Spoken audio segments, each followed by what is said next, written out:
नमस्कार। प्रारब्ध पर आप सभी का स्वागत है। मैं अवनीश। आज हमारे साथ हैं एक बार फिर, हालांकि थोड़ा सा अंतराल हुआ है, रूपक पांजा साहब वेस्ट बंगाल से। आइए सबसे पहले स्वागत कर लेते हैं रूपक जी का। रूपक जी, बहुत बहुत स्वागत है आपका। नमस्कार।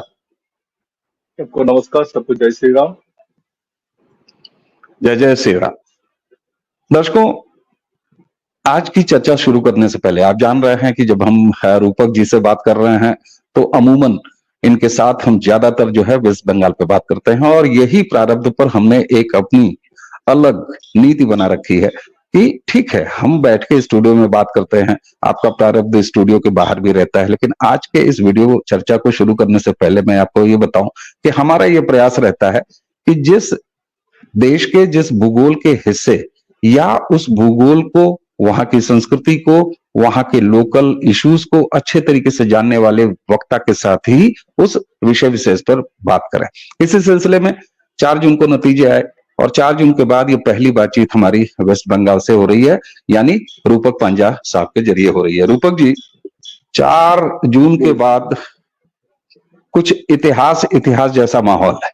माहौल ये है कि तीसरी बार पंडित नेहरू की बराबरी कर चुके हैं नरेंद्र मोदी, तीसरी बार सरकार बना के इस देश में। लगभग ये आजादी के बाद पहला ऐसा मौका है। एक इतिहास ये भी बना कि राहुल गांधी और उनकी पूरी टीम तीसरी बार नरेंद्र मोदी से हारी और विपक्ष में है। उसके अलावा एक इतिहास की बात यह भी रही कि कांग्रेस ने 14 से 19 और 19 से 24 अपने इतिहास की 3 सबसे बड़ी हार ये भी देखा। इन सबके बीच में भारतीय जनता पार्टी 240-39 के आंकड़े पर आके सिमट गई अकेले, जबकि प्री पोल अलायंस वाले, यानी पहले से ही अलायंस वाले एनडीए, जिसमें नीतीश जी आते हैं, जिसमें चंद्रबाबू नायडू आते हैं, उनके जरिए ये एनडीए की सरकार बनी। 4 जून के बाद बंगाल में भी बहुत अच्छा बीजेपी ने नहीं किया जितना सोचा जा रहा था। उत्तर प्रदेश ने तो खैर आप कह सकते हैं कि उत्तर प्रदेश में हार हुई है, करारी हार हुई है, शर्मनाक हार हुई है भारतीय जनता पार्टी की लोकसभा के चुनाव के मामले में। अगर हार कहें तो सत्ता जरूर वापस आई है नरेंद्र मोदी। 4 जून के बाद वेस्ट बंगाल कैसा है? क्योंकि वेस्ट बंगाल के बाद के आम एक धारणा है कि चुनाव के बाद रक्त रंजित समाचार बंगाल से आते रहे। 4 जून के बाद का बंगाल कैसा है?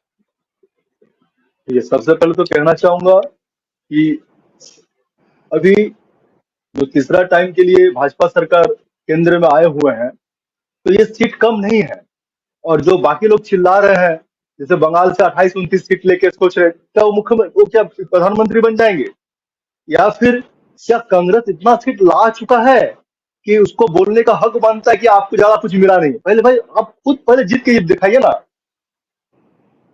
बहुत बढ़िया नरेंद्र मोदी जी ने संसद में कहा कि एक स्टूडेंट मिठाई बांट रहा है कि मुझे 99 मिला है, 99 मिला है। तो उसका टीचर बगल से पार होके जा रहा था, तो बोला किस चीज के मिठाई बांटा जा रहा है? तो बोला मुझे 99 मिला है। तो उसको पूछा कितने में तुमको 99 मिला है? तो 543 में 99 मिला है। तो ये हालत है कांग्रेस और ओवरऑल जो इंडी जोट बना हुआ था, गठबंधन जो बना हुआ था। नीतीश जी को आना ही था भाजपा के साथ। ये व्यक्ति जैसा भी हो, बिहार में इसका द्वारा उन्नयन हुआ है। हो सकता है कभी भाजपा के साथ रहा हो, नहीं रहा हो, तो कभी मन विभेद हो जाता है, लेकिन पर्सनली अब देखेंगे, व्यक्तिगत तौर पर देखेंगे, तो बिहार में नीतीश ने बहुत सारा काम किया है। क्योंकि मैं हाजीपुर में रह चुका हूँ 2011-12 साल में। तो कोपर हाजीपुर में, वहां से जो इंडस्ट्रियल एरिया भी बना हुआ है, तो एक रास्ता जाता है गांव का बीचों बीच। तो उस रास्ते से हम लोग पेमेंट लेके रात को 12 बजे, 1 बजे 1.5 लाख 2 लाख अपना साथ लेके आते थे। तो वहां का आदमी बोल रहा है कि इस रास्ते से एक समय था कि दोपहर 3 बजे के बाद कोई आदमी पार नहीं होता था।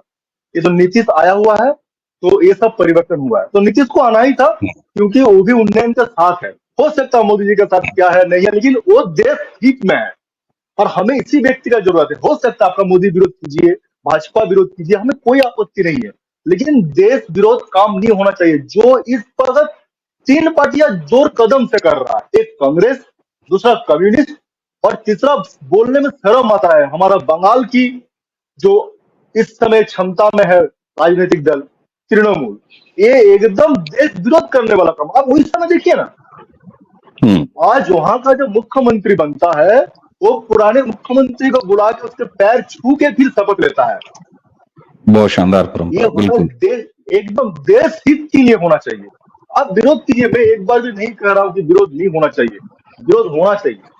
विरोध होने से अच्छा काम उभर के आएगा, लेकिन आप देश का विरोध मत कीजिए। तो ओवरऑल देखा जाए, जैसा भी हो, पावर में आया हुआ है। अब नरेंद्र मोदी जी को सोचना होगा, ये बात मैं कहना चाह रहा हूं कि आप देख चुके हैं। मैंने सुना है कि यूपी में एक गांव में 500 प्लस आपने घर दिया था और वहां से आपको वोट मिला है सिर्फ 4 या 5। तो बिल्कुल। सोचना होगा कि आपका जो वोट है, आप इस वक्त जितना भी वोट से जीते हैं, ये एकदम कोर हिंदू का वोट है, एकदम हम्म। कोर हिंदू का वोट। क्योंकि इसमें से भी जो ये डिवाइडेड हिंदू था, इसका सेकुलर हिंदू था, उसका वोट तो गया। और तथाकथित जिसको हम लोग अल्पसंख्यक कहते हैं, उनका वोट हमें नहीं मिलेगा। आप लिख लीजिए, नहीं मिलेगा। तो ये जो आपको 5 साल मिला है, आप बहुत कुछ कर चुके, बहुत डेवलपमेंट कर चुके हैं भारत के लिए। आज हमें गर्व होता है, लेकिन अब आपको रास्ता थोड़ा सा अलग लेना पड़ेगा। अब आ रहे बंगाल में। हाँ। 4 तारीख के बाद बंगाल का हालत, मतलब पूछ के आप मुझे शर्म दे रही है। मतलब क्या होता है कि बंगाल में अगर स्कूल कॉलेज में भी वोट होता है और बिना खून का नहीं होता है, तो यहाँ पर हाँ। लोकसभा इलेक्शन पार हुआ, इतना बड़ा लोकसभा इलेक्शन, और यहाँ पर खून नहीं बहेगा, दादागिरी नहीं चलेगा, ऐसे नहीं होता है। मैंने पहले भी कहा था, आपसे मेरा मुलाकात ही हुआ था शाहजहां का स्टोरी लेकर, बिल्कुल। और मैंने एक बात कहा बिल्कुल। था कि बंगाल में शाहजहां जैसा व्यक्ति भरा हुआ है, और एक अकेला शाहजहां हम्म। नहीं है। इसको शाहजहां बनाया किसने भी सोचना पड़ेगा। हम्म। इसको शाहजहां बनाया किसने, पहले उसको पकड़िए। ऐसे शाहजहां आते जाते रहेंगे रास्ते में बहुत सारे। अगर बड़ा बड़ा मिनिस्टर लेवल का उनका हाथ उनके सर पर रहेगा, तो इससे शाहजहां बनते रहेंगे। मैंने देखा चोपड़ा का जो घटना घटी है, एकदम हाँ। तालिबानी घटना। वहां का जो विधायक थे हामिदुल रहमान, वो कहते हैं कि मुस्लिम राष्ट्र में इस तरह का थोड़ा बहुत होते रहता है, लेकिन यहाँ थोड़ा ज्यादा हो गया। मतलब उसका कहना सोच देखिए, वो अभी से बंगाल हाँ। को मुस्लिम मुस्लिम राष्ट्र बनाने का रास्ते पे चल चुका है।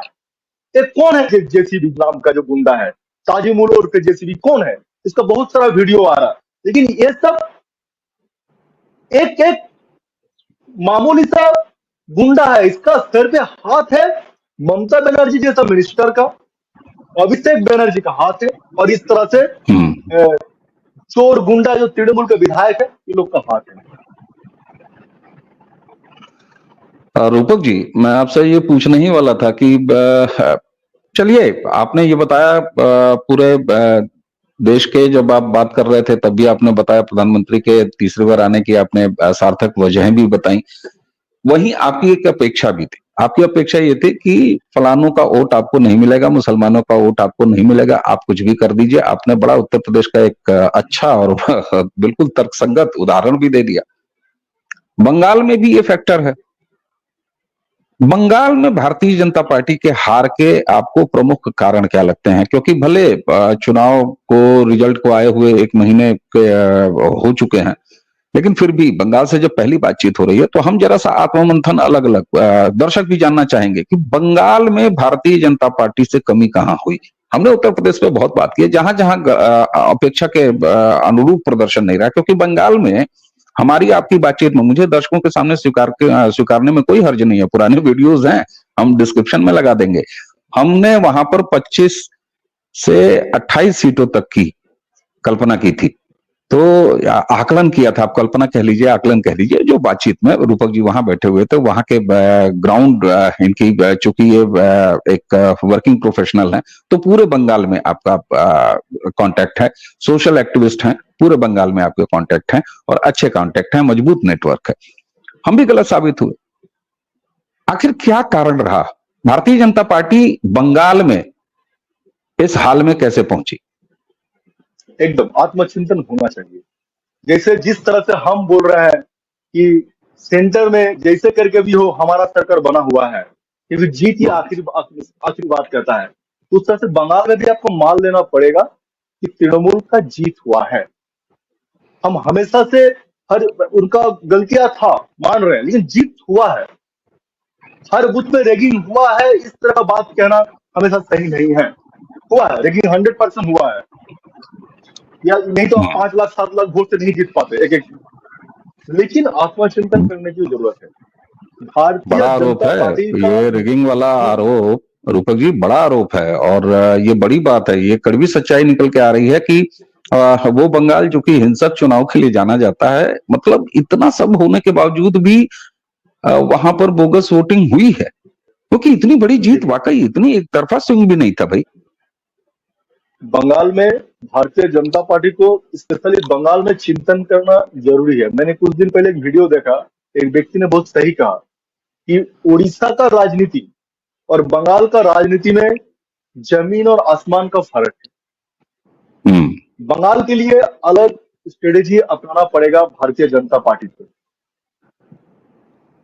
अभिषेक का अगेंस्ट में हम एक कैंडिडेट देते हैं 20 दिन पहले, अब जिसको भी दीजिए दीजिए, मैं कैंडिडेट का विरोध नहीं कर रहा हूं, लेकिन उसको तो काम करने के लिए, प्रचार करने के लिए, विरोध करने के लिए समय देना होगा। आप 20 दिन पहले जब डिक्लेयर करते हैं, जो बाकी समय था तृणमूल का अभिषेक बनर्जी पूरा बंगाल में अपना प्रचार करते हुए उनको पूरा छूट दे दी। मैंने पिछले बार भी देखा कि भारतीय जनता पार्टी कुछ कुछ सीट पे बंगाल में स्पेशली इतना टाइम लेता है कैंडिडेट डिक्लेयर करने में, बट क्यों? क्या यहाँ पर आसनसोल में दो बार का सांसद था भारतीय जनता पार्टी का, क्या हमने एक नेता तैयार नहीं कर पाया 10 सालों में? क्या सिर्फ गुरुबाजियां करते रहे आप लोग? आज जब कोई उभर के आने का कोशिश करते हैं तो आप उनके नाम पे इल्जाम लगा देते हैं कि वो, मतलब यहाँ पर अभी दौड़ चल रहा है नेता बनने का। अब नेता यहाँ कौन बन रहा है? जो कम्युनिस्ट के शासन में था, जो तृणमूल में रहा, वही व्यक्ति लोग बीजेपी में आया है और बीजेपी में तोड़ डाल रहा है। एक चीज को समझना पड़ेगा, ये सुनने में बहुत खराब लग सकता है, मुझे तो लगता है शुभेंदु अधिकारी छोड़ के जितना भी तृणमूल से आया हुआ व्यक्ति है, ये सब आईटेक का आदमी है। अब लिख के लीजिए, ये सब आईटेक का आदमी है, ये सिर्फ भारतीय जनता पार्टी को तोड़ने के लिए नहीं आया है। मुझे बोलने में बहुत खराब लग रहा है और ये बात सही है कि बंगाल का भाजपा ही एक ऐसा पार्टी है जो संघ का विरोध करता है। क्यों? संघ का तो राजनीतिक दलों से कोई लेन देन नहीं है, ये तो लेकिन चौंकाने वाली देखना बात है। पड़ेगा कि एकदम अब ये देखना पड़ेगा कि संघ का विरोध कौन सा भाजपा का नेता कर रहा है। जो व्यक्ति लोग दूसरे दल से आए हुए हैं भारतीय जनता पार्टी में, ये प्री प्लान है आईटेक का, ये प्री प्लान है ममता बनर्जी का, अभिषेक बनर्जी का। आगे चल के अभिषेक बनर्जी मुख्यमंत्री बनेगा बंगाल का, क्योंकि जब तक ये आईटेक से आया हुआ व्यक्ति लोग को साइड नहीं किया जाएगा। और लेके आए हैं, दल तोड़े हैं, ठीक है, बड़ा बड़ा दायित्व देकर रखे हैं। ये लोग सिर्फ भाजपा में आके गुटबाजियां कर रहे हैं, ग्रुपबाजियां कर रहे हैं। आसनसोल में, वर्धमान में हम सोच नहीं सकते कि दिलीप घोष इतना वोटों से हार जाएगा, जिसका नेतृत्व में 2019 में 17 से 18 सीट भारतीय जनता पार्टी को मिला था और 1 लाख के ऊपर वोट से 1 लाख के ऊपर वोट से हारा है। ये शर्मनाक है, ये दिलीप घोष का गलतियां नहीं है। यहाँ पर जो आईटेक का टीम भारतीय जनता पार्टी में घुसे हुए हैं तृणमूल से आके, पूरा गुटबाजी करके पार्टी को तोड़ कर रखे। एक बात कहिए, केंद्र का योजना है मुद्रा लोन, मैं क्वेश्चन करता हूं, मैं चैलेंज देता हूं, कोई भी एक भारतीय जनता पार्टी का बूथ लेवल का नेता हो, मंडल प्रेसिडेंट हो, बूथ ब्लॉक प्रेसिडेंट हो, पूछिए तो किसी ने कभी कार्यकर्ता को बोला है कि चल मैं तुझे मुद्रा लोन करवा के देता हूं? आज तृणमूल के लोग देखिए, 1000 दे 500 दे, घर घर तक पहुंच गया। और हमारे नेता लोग क्या समझते हैं कि सब नरेंद्र मोदी करेंगे। ये तो देश भर में है नहीं। और इसके लिए भी जिम्मेदार भारतीय जनता पार्टी के केंद्र कमेटी ही है। ये सोच उसी ने डाल के रखा है। आप सोच में परिवर्तन चाहते नहीं है। आप बोलते हैं कि नीतीश को पलटू राम किसने बनाया? पहले, सबसे पहले इसको किसने अपना पार्टी में लेकर आया? आप अपने पार्टी में जब लेकर आते हैं तो ये बात सही है, अब दूसरा पार्टी में चला जाता है तो पलटू राम है। ये तो गलत है, क्योंकि आपने इस तरह का राजनीति हर क्षेत्र में करने का कोशिश किया है। आज यूपी में उसने भुगतना पड़ रहा है केंद्र कमेटी के लिए। आप हमेशा से ये सोचते हैं कि हम विधायक विधायक खरीद लेंगे, सांसद खरीद लेंगे।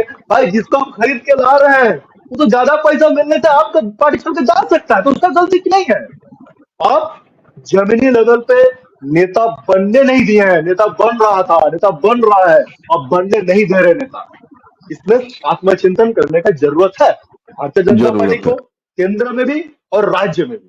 और राज्य में भी बिल्कुल सही बात है। और ये तो पैन इंडिया एक समस्या निकल के आई है रूपक जी। भारतीय जनता पार्टी के 2024 के चुनावी प्रदर्शन में जो सबसे एक प्रमुख बात निकल के आई है, वो निकल के आई है कि ये बाहरी नेताओं की टिकट देना। और बंगाल की दृष्टि में आपने जो ये आरएसएस और बीजेपी वाला एंगल रखा ना, संभवतः यही वजह है क्या कि 2 चरणों के मतदान के बाद जो है जेपी नड्डा ने आरएसएस को लेकर एक बड़ी बात कही। उन्होंने कहा भाई हमारे रास्ते अलग हैं, इस जैसी चीज, या निर्भर नहीं है, या अहंकार, मतलब रिश्तों को अहंकार। लेकर। हाँ, तो ये अब आप देखिए, आप इसको पार्टी अहंकार बोल रहे हैं, बिल्कुल सही बात है। आत्मचिंतन के दौरान ये सारी चीजें निकल के आती हैं। मैं जरा फिर वापस आऊंगा बंगाल पर ही। बंगाल के विधानसभा चुनाव, आपने अभिषेक बनर्जी की बात कही, और आपने ये कहा कि उनको एक तरह से कुछ आपने बताया, तो वहां तो भारतीय जनता पार्टी वेस्ट बंगाल में अभिषेक बनर्जी की मदद करते हुए नजर आ रही है। भाई अभिषेक बनर्जी की सीट हॉट सीट थी, हाई प्रोफाइल सीट थी, वहां इतने लेट कैंडिडेट उतारना, जैसा कि आपने कहा, तो इस तरह की चीजें अगर रहेंगी तो विधानसभा चुनाव में आप क्या समझते हैं कि अभी की स्थिति भारतीय जनता पार्टी की और विधानसभा चुनाव तक, क्योंकि मैं जानता हूं कि आप पार्टी के बैकग्राउंड को भी अच्छी तरह जानते हैं, आपके नेटवर्क्स हैं, आपके सूत्र हैं, उच्च सूत्र हैं पार्टियों में, अपने भारतीय जनता पार्टी में। पार्टी के अंदर आत्मचिंतन चल रहा है कि नहीं? विधानसभा चुनाव वेस्ट बंगाल को लेकर भारतीय जनता पार्टी वेस्ट बंगाल कितनी सीरियस है? सेंटर भी जोड़ लीजिए उसमें। देखिए, मैं फिर से संघ के बारे में कहना चाहूंगा, क्योंकि संघ के बारे में कहना सही नहीं है, क्योंकि संघ संपूर्ण अलग संगठन है। लेकिन आज जिस तरह से संघ के ऊपर इल्जाम लगाया जा रहा, तो कहना भी जरूरी है। ग्राउंड लेवल 2019 का वोट में हम देखेंगे तो भारतीय जनता पार्टी का कितना कार्यकर्ता है जो अपने एक वोटर लिस्ट दे दूंगा कि हर वोटर को पहचानता है। प्रचार कौन करता है? जब इलेक्शन का टाइम आता है तो एक जागरण का टीम के नाम से आप कुछ लड़के लोग को प्रचार करवाते हैं, जो लड़का लोग को कभी नाम अपने नाम के लिए पार्टी में जरूरत नहीं पड़ता कि मुझे नाम चाहिए, मैं क्यों जा रहा हूं।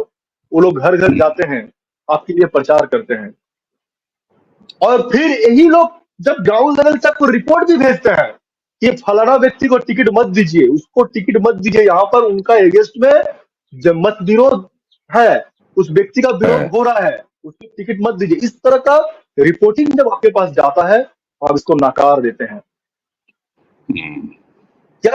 क्या मैं नाम नहीं करना चाहूंगा, बंगाल का जो जितने इतना सीट है, क्या पता नहीं था कि इस व्यक्ति को यहाँ से टिकट मिलेगा तो हार जाएगा? भारत में कैंडिडेट का भी नाम नहीं करूंगा और संसद का भी नाम नहीं करूंगा। 26,000 नोटा में वोट गया है, सब भारतीय जनता पार्टी का वोट था साहब, भारतीय जनता पार्टी का वोट था। नहीं दिया गुस्सा, तृणमूल को तो देगा ही नहीं लोग, उसको भी दिया नहीं। तो इसमें आत्मचिंतन करने का जरूरत है। इसी से अगर फिर 21 के इलेक्शन के बाद यही गलती को दूसरा टाइम दोहराया, विधानसभा में आपको ग्राउंड लेवल से रिपोर्ट चाहिए एक आप ही का मूल संगठन से, लेकिन आप मनमोजी करेंगे अपना तरीका से, तो फिर भाई 26 में अगर आप इसको रोक नहीं पाए तो बंगाल में भारतीय जनता पार्टी अपना चिंतन छोड़ दे। होगा नहीं, आपसे नहीं हो रहा है, क्योंकि अभी जो परिस्थिति है, बोलने में सुनने में खराब लग सकता है, मुझे बोलने में भी खराब लग रहा है, करप्शन दोनों तरफ से हो रहा है। इसको अगर रोका नहीं जाएगा, क्योंकि आम पब्लिक जो है, बंगाल का जो एक बुद्धिजीवी श्रेणी है, तथाकथित बुद्धिजीवी श्रेणी नहीं, मध्यवित्त मिडिल कास्ट जो फैमिली वर्ग जो है, मिडिल कास्ट वर्ग, ये बंगाल में अगर भाजपा इस तरह का काम करेगा तो आना फिर मुश्किल है। अच्छा, यहाँ पर आपने एक बात कही वो महत्वपूर्ण है, ठीक है। भारतीय जनता पार्टी की जो ये नीति रही कि लोग शामिल हों, इस पर भी बात हुई, कई बार हमने चर्चा किया है दर्शकों, और हमें लगा कि एक तरह से पैन इंडिया अगर किसी पार्टी का विस्तार करना है और उसको विस्तार करना है, तो जो पहले की भारतीय जनता पार्टी जो कभी अपनी सरकार बनाने के लिए अपने कोर इश्यूज छोड़ दिया करती थी, राम मंदिर उसने बाहर रखा था, एनडीए की ही सरकार थी, 370 बाहर रखा था, एनडीए की ही सरकार थी, अटल बिहारी वाजपेयी जी के जमाने की बात है। लेकिन ये एक फर्क महसूस किया जा रहा था कि नरेंद्र मोदी के समय में भारतीय जनता पार्टी में जो बाहरी नेताओं की आवक हो रही है, उसमें ये फर्क आया कि साहब एजेंडा हमारे एजेंडे पर चलना है, हम अपना कोई कोर इश्यू छोड़ेंगे नहीं, और तब हमारी छाया में आके हमारा झंडा उठाना है तो आओ। लेकिन कहीं कहीं ये स्ट्रेटजी आपकी, देखिए राजनीति में 2+2 = 4 हमेशा नहीं होता है, आप रूपक जी जानते हैं, you are a political activist. तो ऐसे में बंगाल में ये नीति फेल होते हुए दिख रही है, क्योंकि वहां पर जो कुछ भी भारतीय जनता पार्टी का सत्यानाश हुआ है, मैं सत्यानाश शब्द कहूंगा, तो उसके पीछे निकल के यही आ रहा है ना कि आयातित नेता और तृणमूल, उसके पीछे एक घातक बात आपने ये कही कि साहब उन्होंने प्लांट किया है, ये ममता बनर्जी ने प्लांट किया है, और प्लांट करने के बाद अगर भारतीय जनता पार्टी नहीं समझ पा रही है, तो इसका मतलब है कि ये चीजें पार्टी तक हैं कि नहीं है। एकदम, देखिए मैंने आपसे इस वीडियो से पहले, आपके साथ इलेक्शन का रिजल्ट के बाद ही मेरा सब बात हो रहा है, रिजल्ट से पहले भी मैंने एक बात कहा था, बहुत सारा व्यक्ति कहा था कि मलय घटक भारतीय जनता पार्टी को वोट करवाएंगे, वो दिल्ली जा रहे हैं, ये सब ना आई वॉश था। मैं पहले भी कह चुका हूं ये बात आपको कि ये मलय घटक फिर बोलेगा दीदी हमसे गलती हो गया, ममता बनर्जी बोलेगा कि तुम मेरे छोटे भाई जैसे हो। अल्टीमेटली गोटअप गेम है कि भारतीय जनता पार्टी में इस तरह का एक माहौल बना दो कि हमारे वोट तो तृणमूल से आया हुआ व्यक्ति लोग करवा देगा, हम लोग वोट देंगे या नहीं देंगे कोई प्रॉब्लम नहीं है। तो ये जो गेम खेला गया था, इसमें भारतीय जनता पार्टी फंसा हुआ था, इसमें तृणमूल भी फंसा हुआ था, भारतीय जनता पार्टी फंसा हुआ था। आज सोचिए,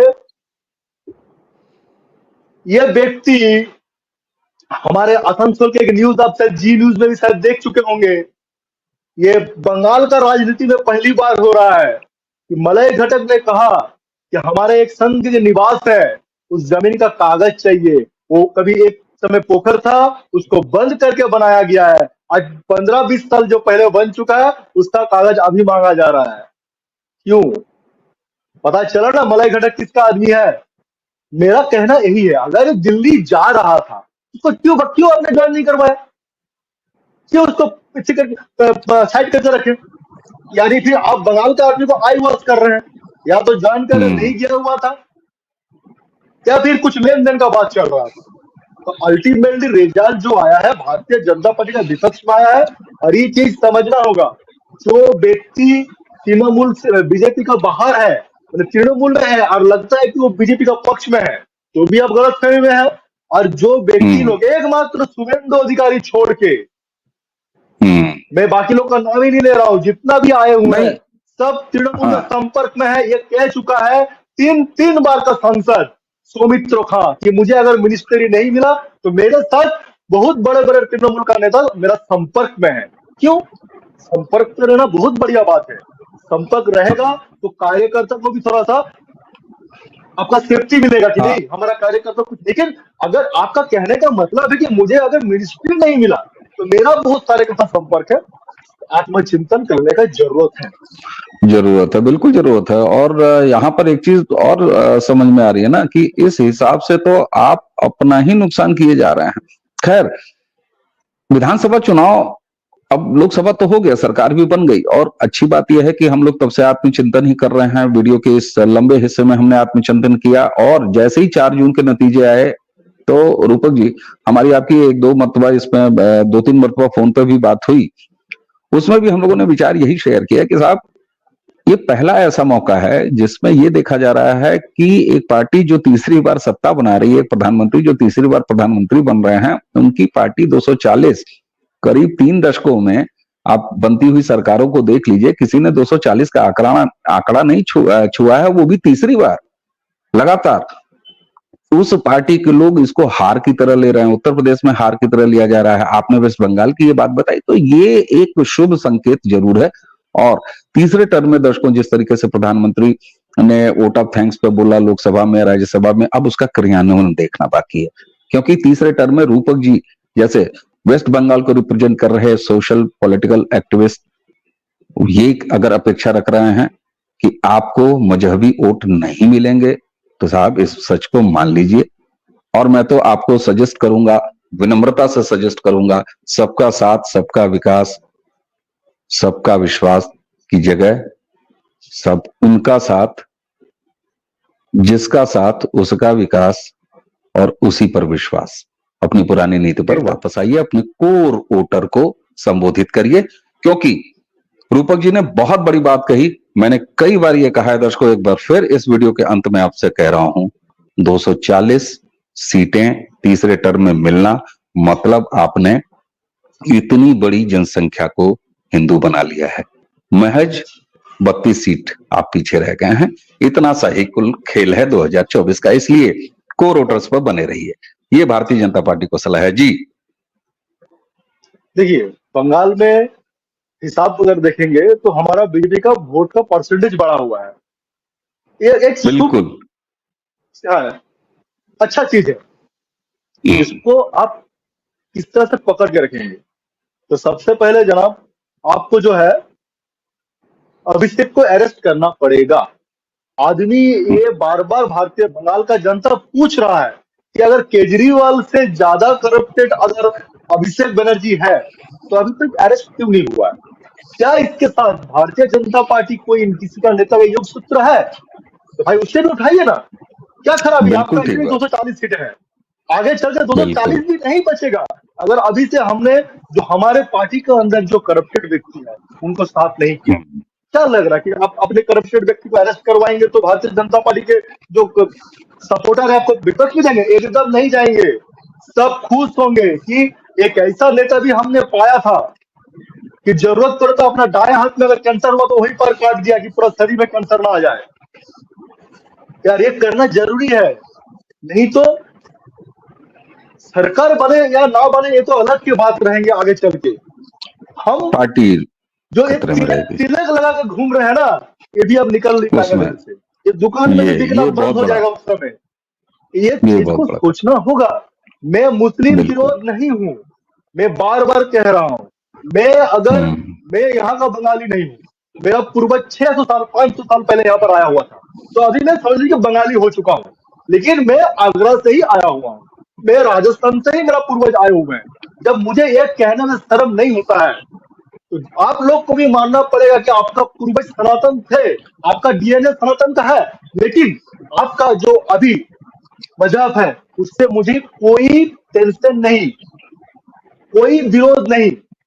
मैं मुस्लिम विरोध नहीं हूं, लेकिन आपका जो काम है, आपका जो शिक्षा है, भारतीय देश, भारत का जो देश में आपका काम सिर्फ देश विरोध है।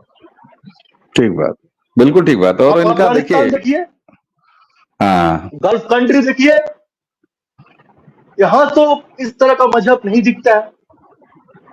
आज का डेट में अगर आपको सोचना होगा कि बंगाल में एक नेता एक औरत के ऊपर, एक महिला के ऊपर किस तरह से डंडा लेके मारते जा रहा, इसका चीख भी उसके कान तक नहीं पहुंच रहा है। इससे बड़ा शर्मनाक क्या हो सकता है एक महिला मुख्यमंत्री के लिए? सोचना होगा। मैं आपका विरोध नहीं कर रहा हूँ, अब मैं उस व्यक्ति का विरोध करूँ, अभी आपका हाथ में पावर है, कम से कम इसका एक रिजल्ट आना चाहिए, बिल्कुल ठीक बात, बिल्कुल ठीक बात है। और आपने जिस मजहबी खतरे को बताया वो तो पूरे भारत में है, और वेस्ट बंगाल में जब ये बात कही जाती है, उसके संदर्भ में कही जाती है, तो ये और भी भयावह हो जाती है, क्योंकि ये सच सबने देखा है और ममता बनर्जी इसके लिए जिम्मेदार है। एक बात मैं अगली चर्चा में आपसे करना चाहूंगा जरूर रूपक जी, आपने एक बात कही शुभेंदु अधिकारी को छोड़ के अगली चर्चा जो हम करेंगे, दर्शकों को इसलिए मैं जिक्र कर दे रहा हूं, शुभेंदु अधिकारी को अपनी टीम बंगाल में क्यों नहीं तैयार करने दी जा रही है? अगर वो 24 कैरेट भारतीय जनता पार्टी के हैं, भले वो कहीं और से आए हैं, तृणमूल से आए हैं, क्योंकि हेमंता विश्व शर्मा जैसा उदाहरण जो कांग्रेस से आए हैं वो असम में दिखाई दे रहा है। क्यों नहीं असम रिपीट होता है? क्यों नहीं हेमंता को शुभेंदु को अपनी टीम, क्योंकि ये आम राय है कि शुभेंदु 24 कैरेट है। ये अगली चर्चा का विषय है। रूपक जी, हम अगली चर्चा आपसे करेंगे जरूर। आप अपनी कोई बात अगर कहना चाह रहे हैं तो आप इस वीडियो की समाप्ति के अवसर पर कहें। आखिर में यही कहना चाहूंगा कि आपने देख लिया कि इंजी जोट को या कांग्रेस को वोट देने का नतीजा पहला दिन ही संसद में राहुल गांधी ने कह चुका है कि हिंदू मतलब हिंसा। इससे अगर शर्म ना लगे तो तुम्हारा जहर खाना मर जाना ही अच्छा है। हिंदुओं, कुछ तो अब समझो। इसका खून में बेईमानी है। जो अपना सरनेम चेंज कर चुका है, जिसका ना देश का पता है, इससे आगे कुछ कहना नहीं चाहता हूं। इससे आप नहीं रख सकते हैं, ठीक है? ये सरकार जो है विरोध में बैठा हुआ है, ये एक ही काम करेगा, देश विरोध, हिंदू विरोध, और कुछ नहीं। बिल्कुल बिल्कुल ठीक बात है रूपक जी। और शुभेंदु अधिकारी पर केंद्रित चर्चा अगली बार रूपक जी के साथ बहुत जल्द, पहला मौका मिलते ही। तो रूपक जी, आपको बहुत बहुत धन्यवाद। और दर्शकों, ये था हाल हवाल 4 जून के बाद बंगाल का, वेस्ट बंगाल का।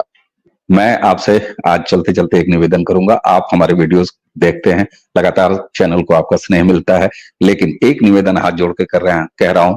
मैं बहुत कम ये याचना करता हूं, आज कर रहा हूं, क्योंकि आप सभी परिवार हैं। जो भी वीडियो देखें उसे लाइक जरूर करें। लाइक करने से आपका ये कंटेंट, आपके चैनल का कंटेंट आगे जाता है, आगे बढ़ता है, ज्यादा लोगों तक पहुंचता है। बस यही निमित्त है प्रारब्ध का। तो हमें और रूपक जी दोनों को आज के इस चर्चा को समाप्त करने की आज्ञा दीजिए। नमस्कार, प्रणाम।